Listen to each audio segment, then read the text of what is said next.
여러분 안녕하십니까, 진성호입니다.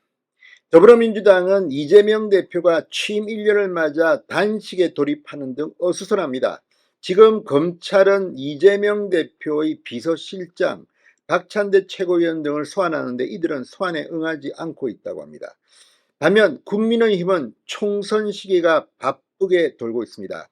오늘 국민의힘 최고위원 회의는 이 서울의 험지, 광진을, 중랑을 등 이 10곳의 당원협의회 조직위원장을 선정했습니다. 굉장히 바쁘게 국민의힘은 움직이고 있습니다. 이런 가운데 이 서울의 몇 안 되는 지역구 의원, 그 중에서도 가장 박빙으로 당선됐던 용산 지역구의 권영세 의원이 오늘 입을 열었습니다. 자, 권영세 의원, 지난 대통령 선거 때 이 선거를 책임지는 그 본부장을 맡았습니다. 그리고 통일부 장관으로 갔다가 이번에 다시 여의도로 복귀했습니다. 권영세 의원은 어떤 생각을 할까요? 최근 안철수, 윤상현, 이준석 이 수도권 위기론이 있었습니다. 이런 예방 차원에서 윤상현 의원을 포함해서 이런 경고는 필요합니다. 그러나 겁을 먹는 것보다는 집중을 해서 어떻게 수도권에서 승리를 하느냐, 저는 서울은 해볼 만하다고 봅니다. 이런 게 중요한데 서울에서 가장 힘겹게 당선된 권영세 의원의 진단이 볼만합니다. 권영세 의원은 한동훈 법무부 장관의 총선 차출론에 대해서 한마디 했습니다. 내년 총선의 간판은 누구일까요?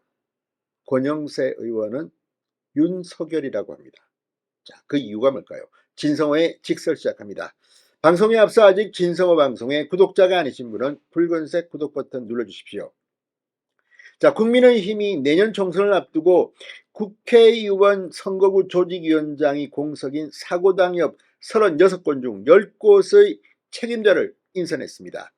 자, 오늘 전남 순천에서 현장 최고위원회를 연 국민의힘은 조강특위가 선정한 신규 조직위원장 10명에 대해서 최종 의결했습니다. 여기서 눈길을 끄는 사람은 이 서울 지역의 험지입니다. 이 광진을의 오신환 전 서울시 정무부시장, 고민정과 붙게 됩니다. 또 서울 중랑을에는 청년 정치인으로 출사표를 던진 이승환 전 대통령실 행정관이 임명됐습니다. 자, 그리고 서울 강서을 전통적인 험지인데 이곳에는 이 내리 3선을 이 지역에서 했던 김성태 전 의원을 임명했습니다. 조직을 탄탄하게 갖춘 중량감 있는 인사를 숙고 끝에 전진 배치한 것으로 풀이됩니다.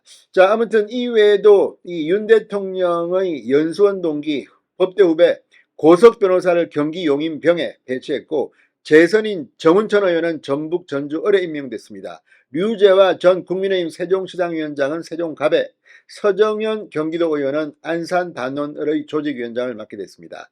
경기시흥갑은 검사 출신 정필재 변호사, 대전대덕은 박경호 변호사, 충남 아산을은 전망권 전 천안시 부시장 등이 이름을 올렸습니다.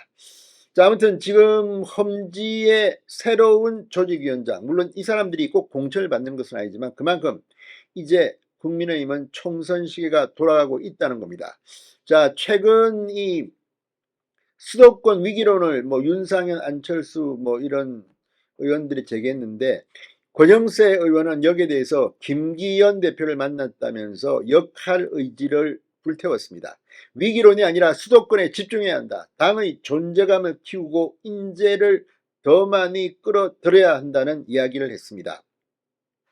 한동훈 투입, 간판은 대통령, 당이 분발할 일이다. 자, 윤석열 정부 초대 통일부 장관입니다. 이제 여의도로 복귀한 이 권영세 의원이 안철수, 윤상현 의원 등이 제기한 수도권 위기설에 대해서 수도권에 집중해야 한다며 결을 달리하는 발언을 했습니다. 다만 현 지도부가 위기설 그 자체를 불편하게 여길 게 아니라 수도권 소굴에게 관심을 집중해야 한다고 조언했습니다. 자, 지난 총선 서울 강북권 유일 당선자입니다. 인재 영입 역할을 한청 직접적으로 시사했습니다.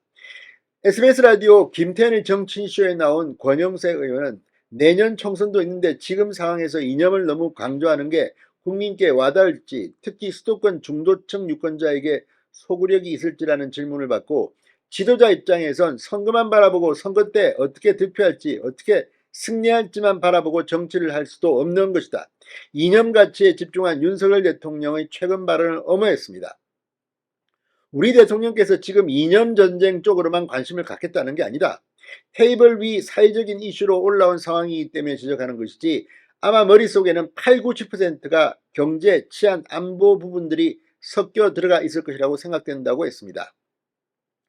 자, 아무튼 지금 이 권영세 의원은 서울에서 붙어서 당선된 사람입니다.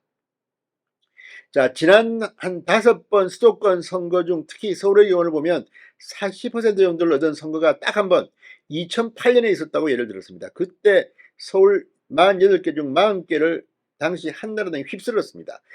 불가능은 없습니다. 아무튼 하면 되는데 지금 경기도도 사정이 크게 다르지 않습니다. 권 의원은 수도권 유권자들에게 소구할 수 있는 내용 혹은 관심을 더 집중시키는 부분 이런 것들이 절대적으로 필요하다고 생각된다. 지도부 입장에서는 위기론이다 그러면 누가 만든 게 위기 아닌가 조금 불편하게 생각할 수 있지만 위기냐 아니냐에 관심을 둘 게 아니라 수도권에 어쨌든 집중해야 내년 선거에서 이길 수 있고 그래야 윤석열 정부가 승리할 수 있다고 말했습니다.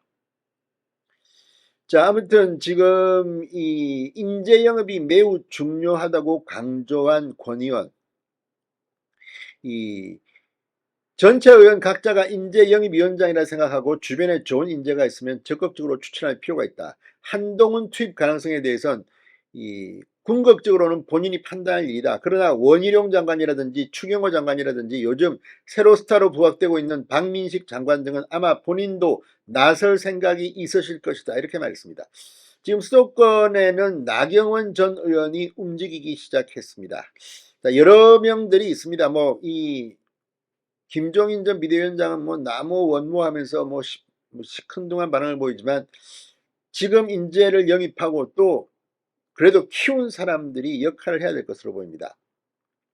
한동훈 장관이 총선 간판으로 뛰는 게 도움이 되느냐는 질문에는 한 장관도 좋은 분이고 국민의 지지를 많이 받는 분이니까 도움이 된다. 아무래도 가장 전면에 내세워지는 간판은 어쩔 수 없이 당연히 우리 대통령이 간판이 될 것이라고 분석했습니다. 윤석열 대통령이 총선 간판이 된다는 겁니다. 자, 아무튼 지금 이제 선거가 다가오고 있습니다. 총선 시계가 국민의힘에서는 돌기 시작했습니다. 민주당은 지금 이재명 대표 한 명 때문에 난장판이 되고 있습니다. 지금부터 움직이는 내년 총선 기대해도 좋을 것 같습니다. 김성호의 직설이었습니다. 여러분 감사합니다.